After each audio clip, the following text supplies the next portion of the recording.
Hello, everyone. Welcome to the most amazing session. Do you know which exam is going to come up, Ankita? Any idea?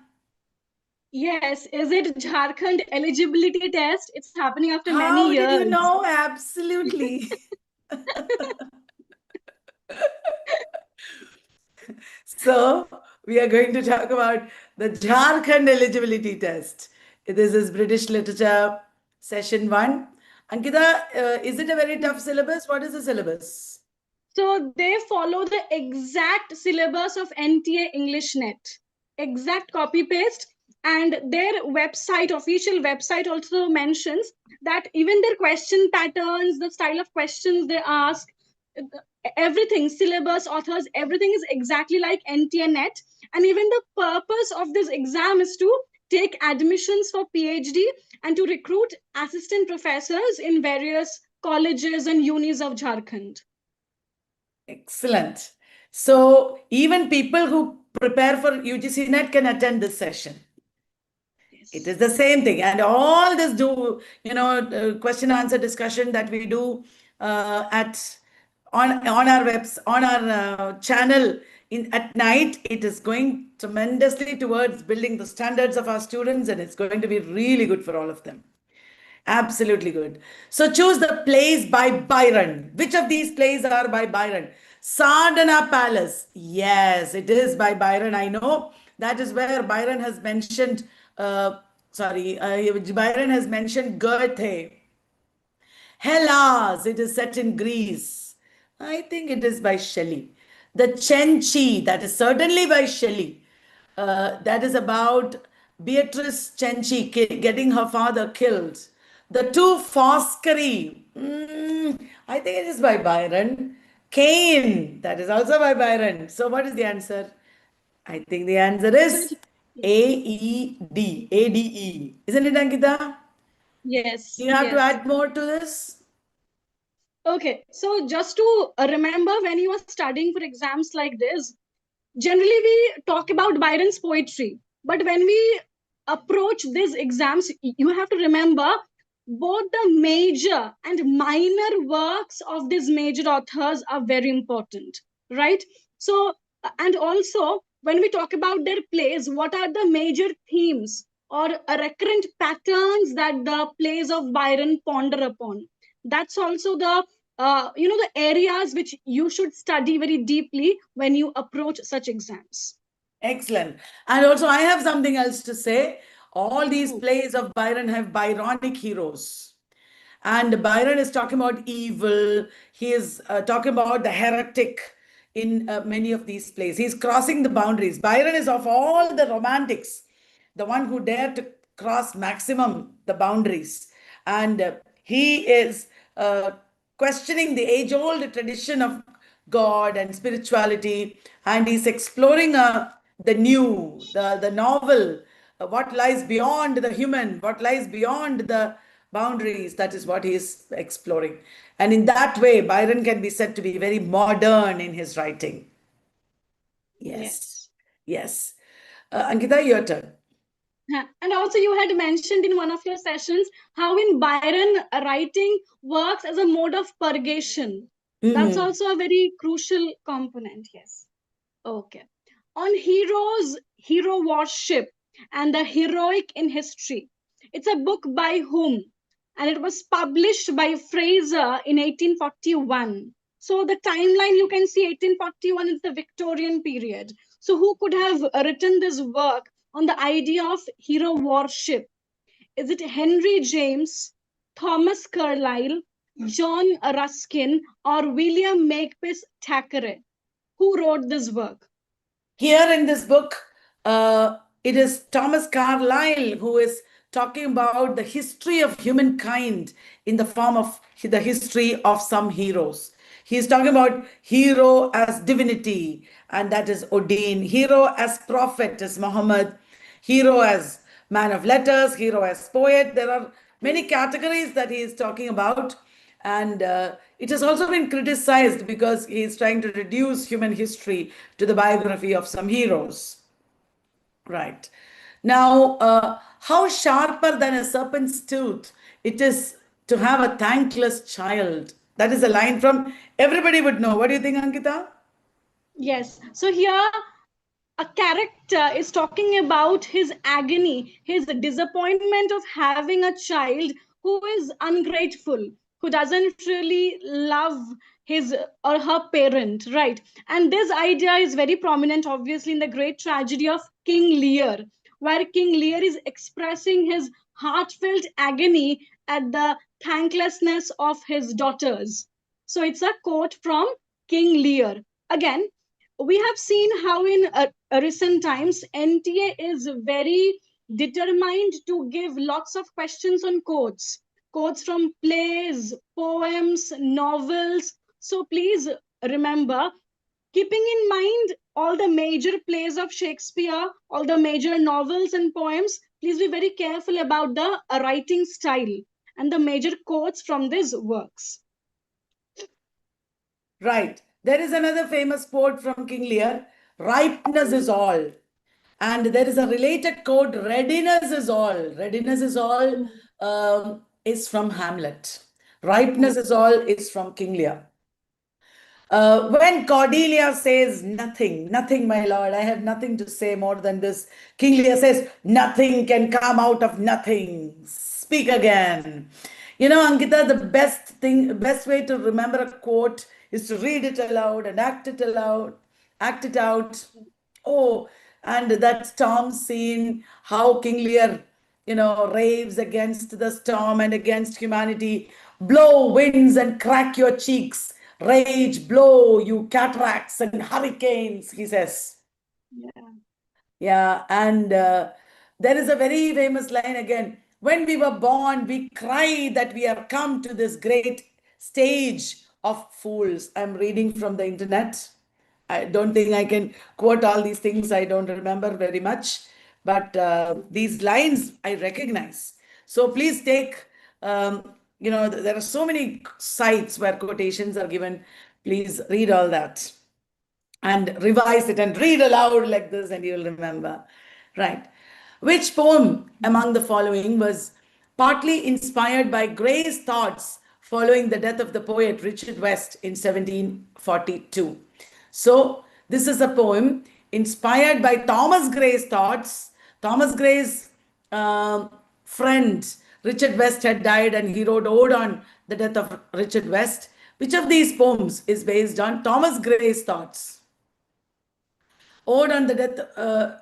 Is that what it means, Ankita? Yes. So here, which work among the following was inspired by his grief after this poet West's death? He was very sad, very depressed, and that grief had triggered which one of these poems? People will guess easily, I think. Is it Ode on the death of a favorite cat drowned in a bowl of goldfishes? It is a mock heroic poem. Elegy written in a country churchyard. The Traveller and the Bard. The Traveller is by Oliver Goldsmith. The Bard is also by Thomas Gray. Obviously, it is elegy written in a country churchyard. It was written in Stoke Poges and published in 1751. And it is written in 32 quatrains, if you remember. Yeah. Ankita, your turn. Huh. So here again we have a very popular pattern from NTNet.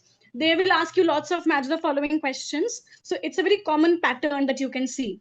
So here in one column we have some authors and playwrights, and in another column we have their works. So here we have to match. Is it okay? So the authors here are Marlowe, Shakespeare, Kidd, Ben Jonson, and the plays are The Winter's Tale, The Jew of Malta, Every Man in His Humor, and Spanish Tragedy.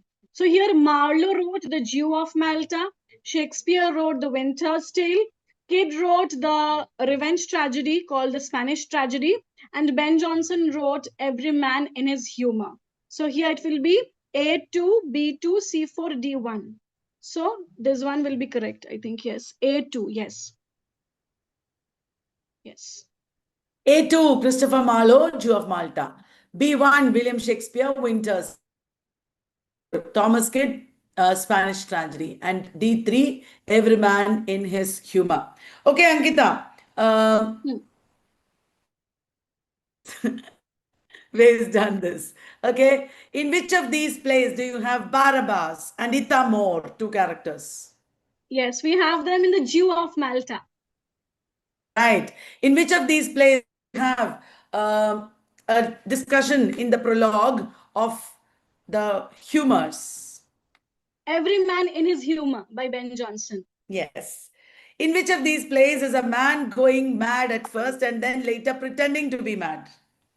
It is the Spanish Tragedy by Thomas Kidd. Right. In which of these plays do we have a jealous husband who is thinking that his wife has flirted? The jealous husband is Leontes. He thinks his wife has flirted with his friend Polixenes and he is imprisoning her and she is declared to be dead. But she poses as a statue and she was not dead. She comes back to life. Resurrection of female characters is an important trope in literature.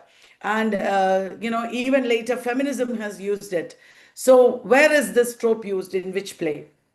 Yes, this trope has been used in this romance of Shakespeare called The Winter's Tale. Excellent, Ankita, full marks for you. 100, full 100 marks. Okay. Okay, I have one question for you. Yeah, okay. In which of these plays the prologue is spoken by the Machiavel character? It is the Jew of Malta. Yes.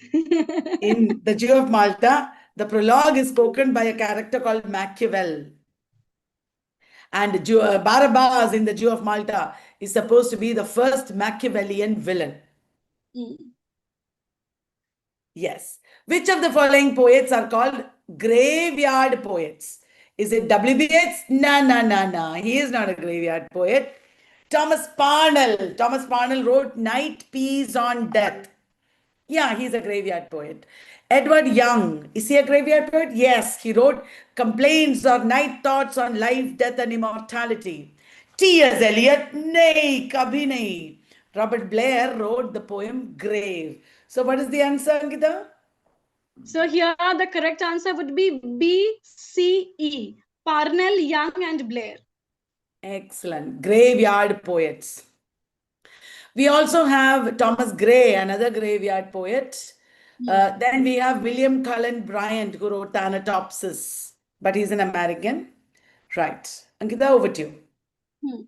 Which one of the following novels by E.M. Foster is about homosexual love? Is it Howard's End, A Room with a View, Morris, or Where Angels Fear to Tread? E.M. Foster is a very repeatedly asked author from 28th century. And here all of these novels are actually by Foster. But one of these novels actually exposes his sexual orientation. So which novel is that? And this novel was published posthumously after his death, right? And it talks about his sexual orientation.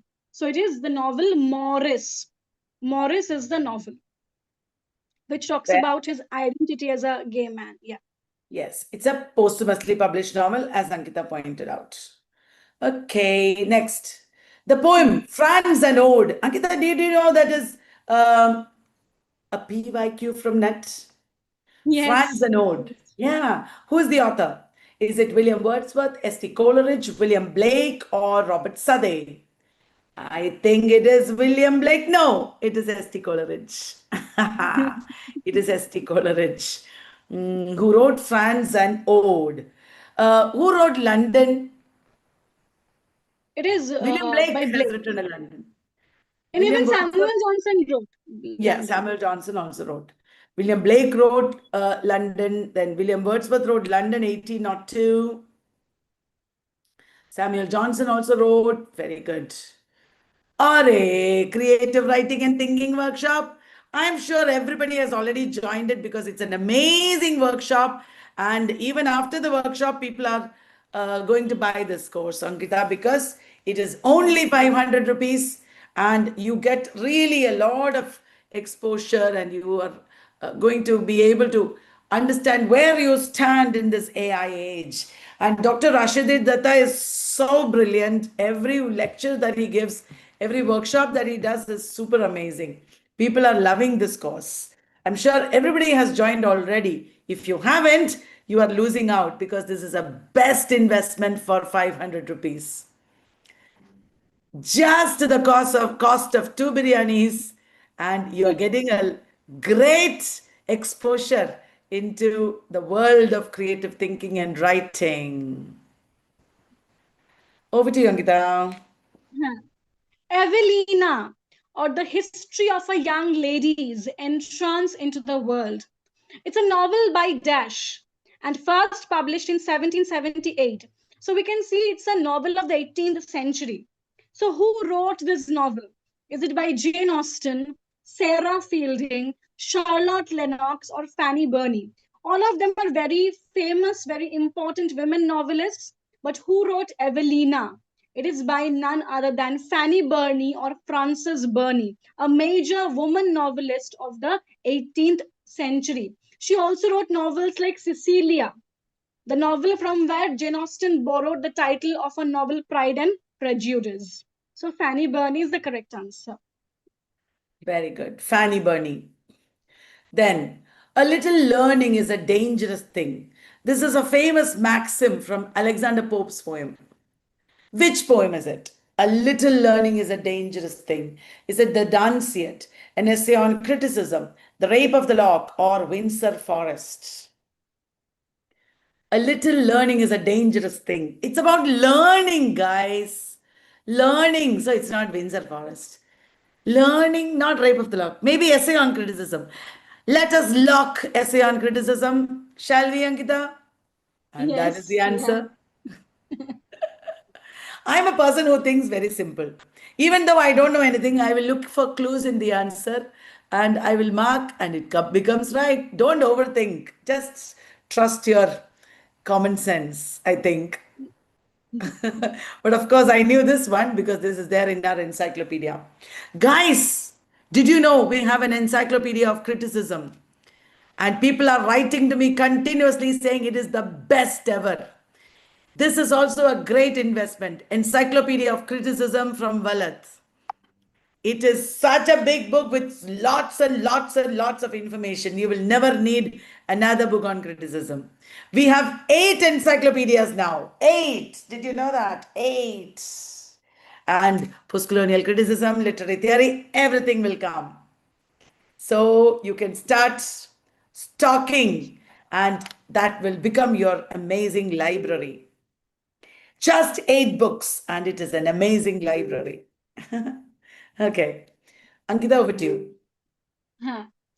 Which of the following is an elegy on John Donne's wife, who died in 1617? So one of these poems laments the death of Donne's wife. So which is it? Is it Death Be Not Proud, or Thou Hast It Made Me, or Holy Sonnet 17, or At the Round Earth's Imagined Corners? Which one among the following laments? It expresses the lamentations of death after the passing of his beloved wife. At It the round is. earth's imagined corners. What is it about? Is it about the earth? Huh. It is, you know how I will think, death be not proud, everybody should know. Thou hast made me. When he is writing about his wife, why would he say me? This is about earth. So this I don't know anything about, so I will choose this. And it is the answer. Just kidding. You have to know in depth. Women in Love is a novel by the English author. That's also PYQ, by the way. No? It Yes. is a PYQ. Women in Yes. Love is a novel by the English author D.H. Lawrence. Published in, it cannot be 1913 because that is the year of Sons and Lovers. And long after that, he wrote, I think it is 1920. Yeah, right, right. It is 1920. Women in Love and The Rainbow, they are companion novels. They were together called The Sisters or The Wedding Ring. Remember? Right. Over to you, Ankita. Huh. So here we can see some lines have been given to us. So let's read. Helen being chosen found life flat and dull. and later had much trouble from a fool. While the great queen that rose out of the spray, being fatherless, could have her way, yet chose a bandy-legged smith for man. So these are lines from which poem? Is it from Among School Children, The Circus Animal's Desertion, The Second Coming, or A Prayer for My Daughter? All of these are poems by W.B. Yeats, the very popular Irish poet, right?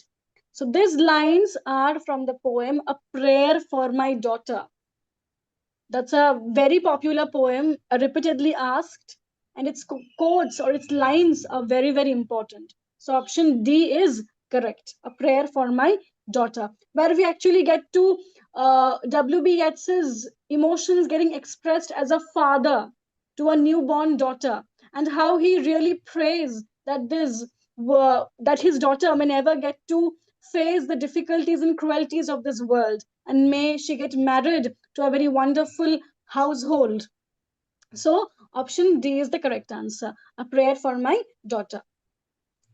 Excellent. Man and Superman. Who wrote it? Bernard Shaw. A four-act drama written by Bernard Shaw in 1903, first performed in maybe 1904. Is it correct? It's 1905. Oh no, it is not four but five. Okay, I will think like this. If it is 1904, then why do they ask? Because it is obvious. So I will choose 1905. Ta-da-dang! I get it right. Ankita's. All the big questions come to Ankita. Okay, so here we have to identify the historical plays which are not by Shakespeare.